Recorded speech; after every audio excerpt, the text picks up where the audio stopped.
Now on News 8 Primetime, your vote, your ballot. The race for the White House goes through Michigan. Tonight, a look at why the Great Lakes state could be a must-win. Plus, renewed focus on our state's highest court. We'll break down your choices to serve on the Michigan Supreme Court. And control of the State House is up for grabs. Hear from the candidates on your ballot. From Wood TV, this is your local election headquarters. Here's political reporter Rick Albin. Thank you for joining us on this Friday night. Only 18 days until this election. An election that has been described as one of the most important of our time. And clearly, voter response would indicate that many of you believe that too. As of this week, more than 1 million absentee ballots have been returned across the state. The most important information that we can give you tonight is how you can vote. If you're voting absentee, the state will accept ballots postmarked by November 2nd. However, the state recommends if you're going to mail your ballot, you should do that by October 19th. That's Monday. After that, the state recommends dropping your ballot at your clerk's office or a ballot drop box. If you haven't requested an absentee ballot, you can still do it online or by mail. The deadline is October 30th.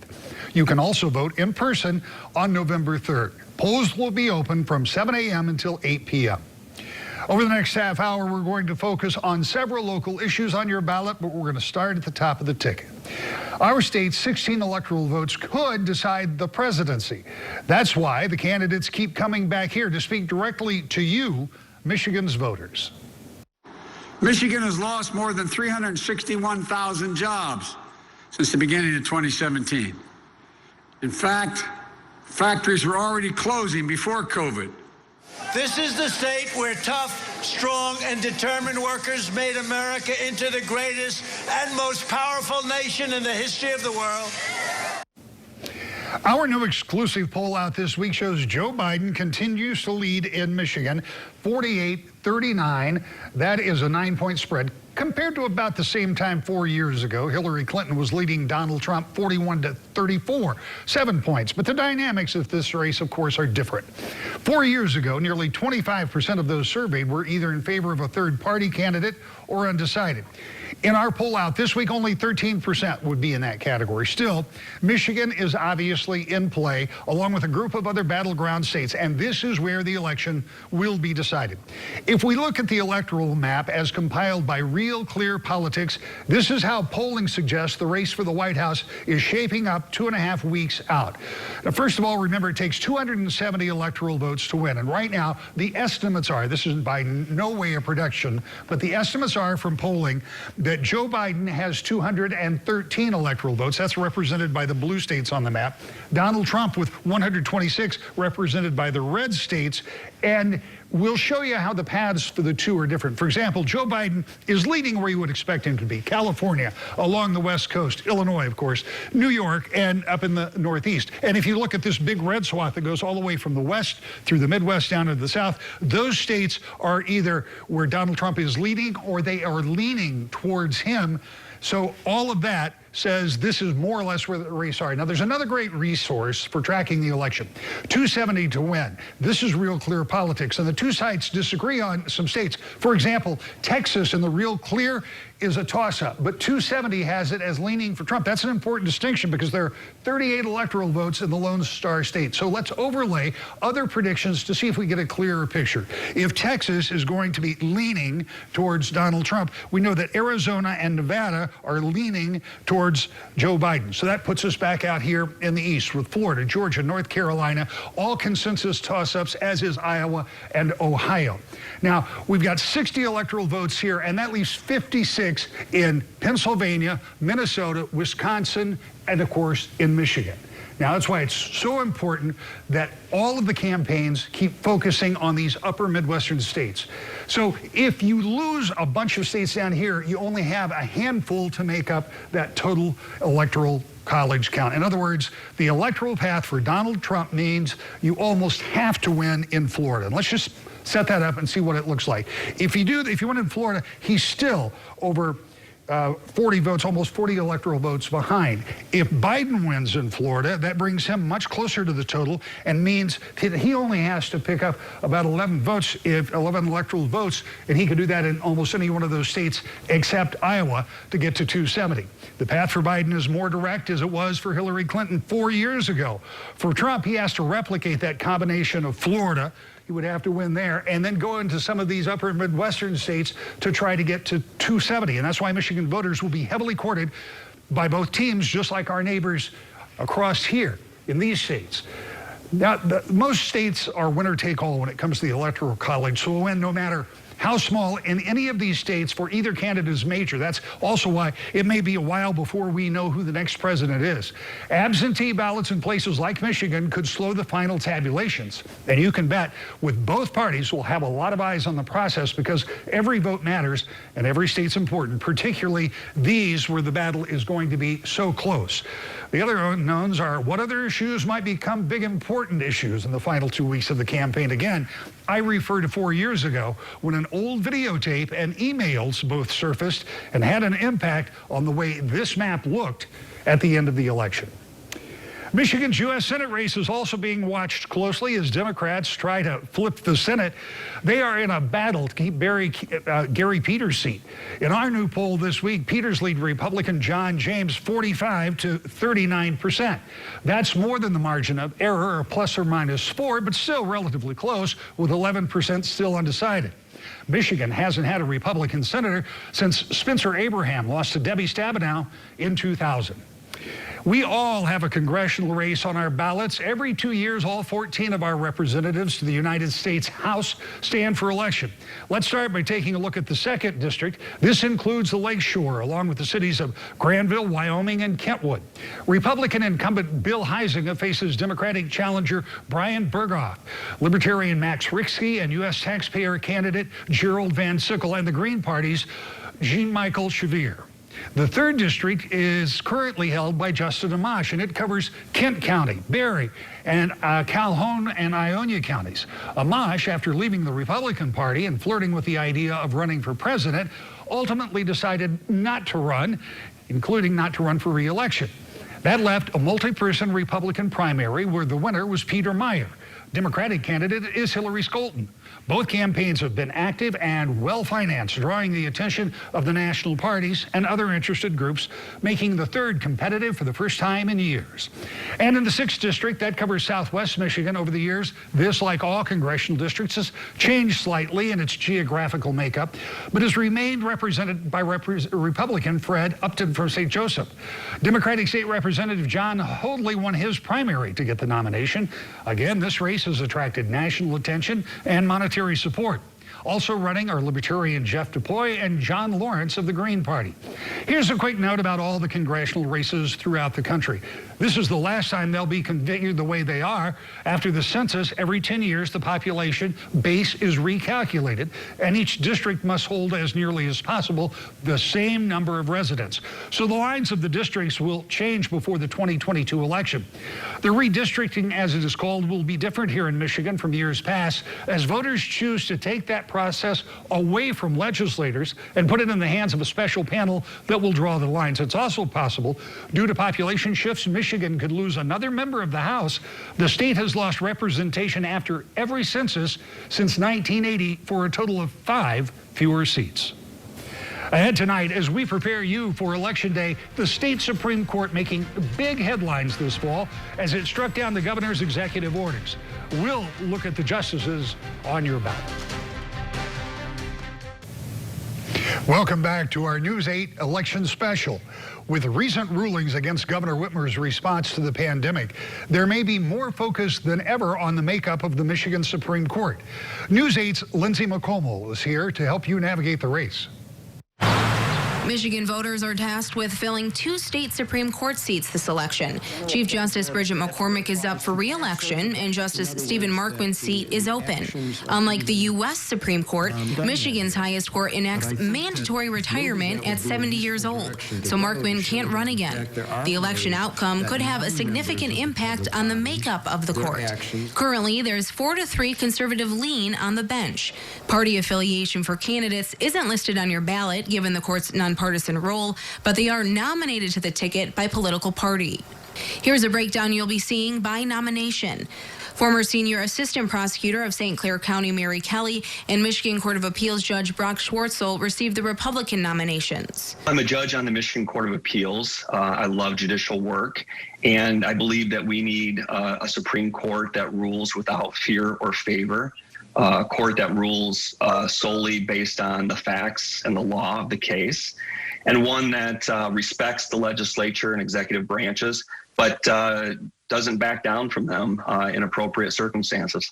Chief Justice McCormick and East Grand Rapids School Board trustee and attorney Elizabeth Welch were nominated by the Democratic Party. In the work I have been doing leading the governor's task force on jail and pretrial reform, it's been an honor to be able to play a part of an effort to make sure Michigan courts are leading the nation in access to justice. And I'm eager to continue to work on some of those projects. I think the justices, regardless of who nominated them or what party people affiliate them with, can all be working together on making the justice system better. So I'm not talking about just the decision making, but we can all agree we want our local courts to function in a healthy way and hopefully be viewed as helpful to our communities. Attorneys Carrie Lee Morgan and Catherine Mary Nepton were nominated to represent libertarians on the ballot. We are focusing more on the idea of what it is to have a government under a constitution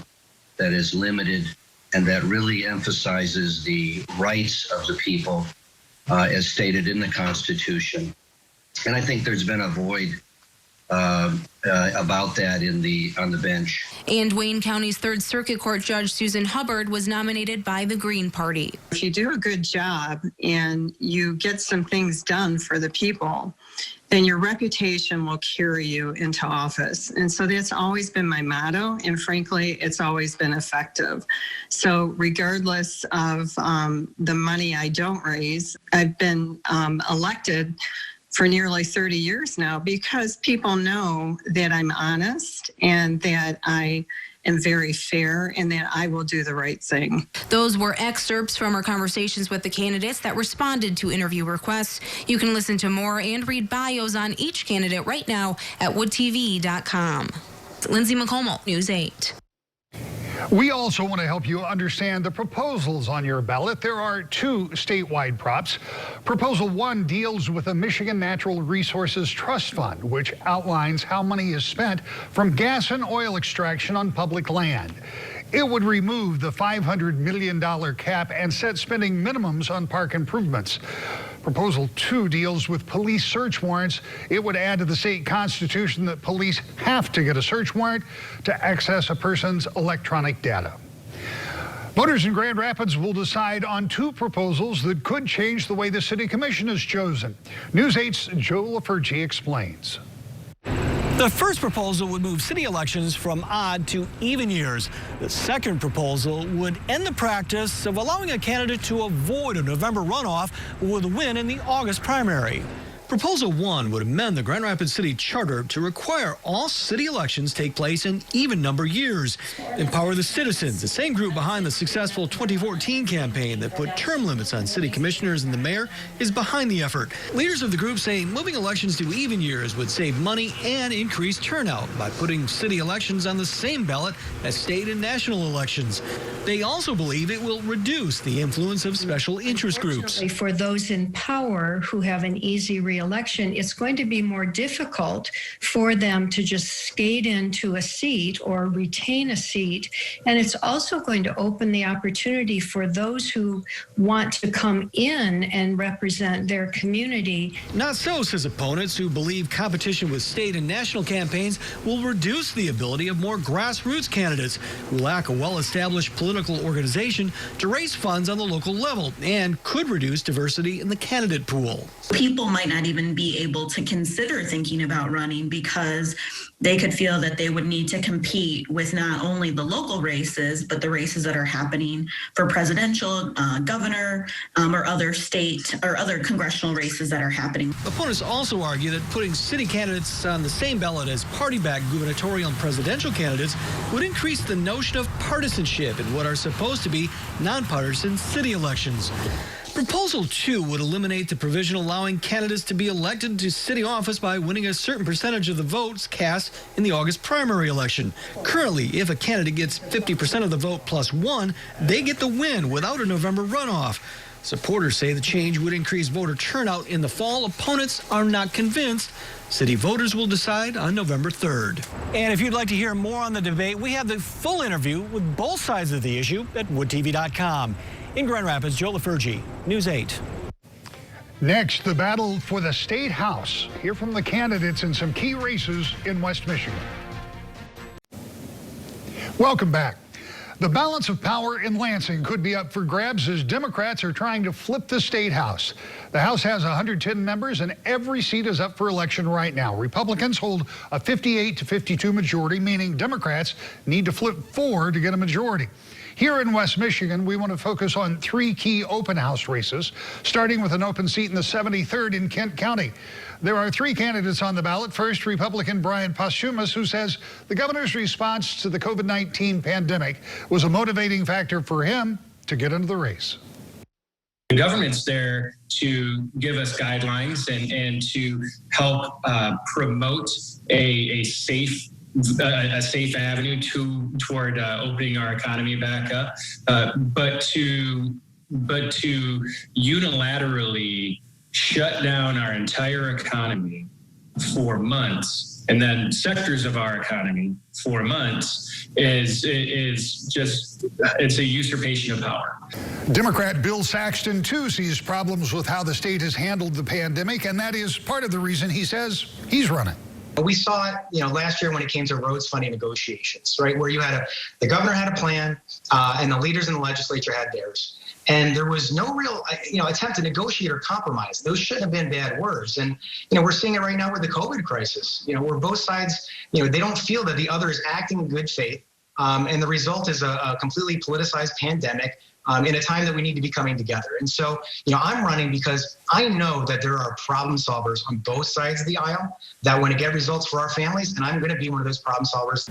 Finally, U.S. Taxpayers Party candidate Theodore Girard thinks the problem with government largely can be laid at the feet of the 2 major parties, and that has been his motivation for getting involved in the political process. 2010, I saw what was going on in our country, and looking at the reality of Republicans and Democrats everywhere, believed it's necessary for another voice. So since 2010, I've stood up in every election cycle to give the citizenry another choice. Now to the 61st District in Kalamazoo County. The Republican looking to keep the seat red is Bronwyn Halton. She previously worked in the White House and currently owns a small business. Issues that come up over and over. The number one, especially now, is education. In the time of COVID, that is just such a issue that I hear from parents, from grandparents, from students alike. Education comes up a lot, jobs, healthcare, and then also internet access. We've got a lot of students here in our community that are trying to do virtual school, but it's from a hotspot and it's just not working for them. She says the response to the COVID-19 pandemic has left small businesses feeling unsure about the future, something she would like to address if successful. What I hear from business owner after business owner is it's that uncertainty that's really killing them. I talked to a business owner 2 weeks ago, and she actually asked me, do I know any bankruptcy attorneys? And for me, that was one of the most gut-wrenching conversations I've had. Democrat Christine Morris is a former lawyer and a current Kalamazoo County Commissioner. As a cancer survivor, she is keenly aware and concerned about the healthcare system in our country. In my view, our system is in fact broken. As we know, with COVID, many people were sent to the unemployment rolls, which meant they also lost their health insurance. So since we are primarily an employer-based health insurance system. So that presents a lot of challenges for us moving forward. Acknowledging a difficult budget process for the next class of representatives, Morris says there will have to be adjustments, but members have to hold on to their priorities. For people coming into the legislature, as we have to maintain our priorities. And for me, education is one of the top priorities. And I understand that with budget shortfalls, we have to find places to cut. or places to move money. I just want to be sure that we are sending people to the legislature that maintain the priorities that I believe are important for our state. Now to the 60th in Kalamazoo. The Democrat seeking the current seat is a Kalamazoo County Commissioner, Julie Rogers. My background as a physical therapist is really my passion and what drives me. And so trying to improve access to health care is probably my very top priority. I've had a number of patients lose their Medicaid because of new work requirements put on by the Republican-led legislature. And so that's a very specific policy action that I would like to reverse. Given that budgeting for the incoming class of state representatives will be challenging, Rogers says that it will take a fresh look. Making sure we have flexibility in our thinking. Education dollars, I think, is a must. Giving people the tools that they can to reinvent themselves and restart. It's not going to be business as usual. Republican Gary Mitchell, a PhD and realtor, says he thinks the government should take a science-based approach to fighting the pandemic. He says he can help. Our politicians at least say that, we're making decisions based on science. Well, I'm a scientist, and I know that some of the science that they're using is not good science. It's actually, I do believe that we need somebody in the legislature in Lansing that kind of understands science. On another front, education, Mitchell has concerns about the outcomes for many of our schools and thinks more emphasis should be placed on developing curriculum on a number of fronts, including learning more about our form of government. We require that students, in order to graduate, have to be able to pass the citizenship test that every new citizen of the United States has to take before they become a citizen. And that includes a lot of American history and government, as I understand it. From the State House to the White House, you've got a lot of decisions to make in the next 18 days. And as your local election headquarters, we'll be here to help you. Thanks for watching and stay tuned.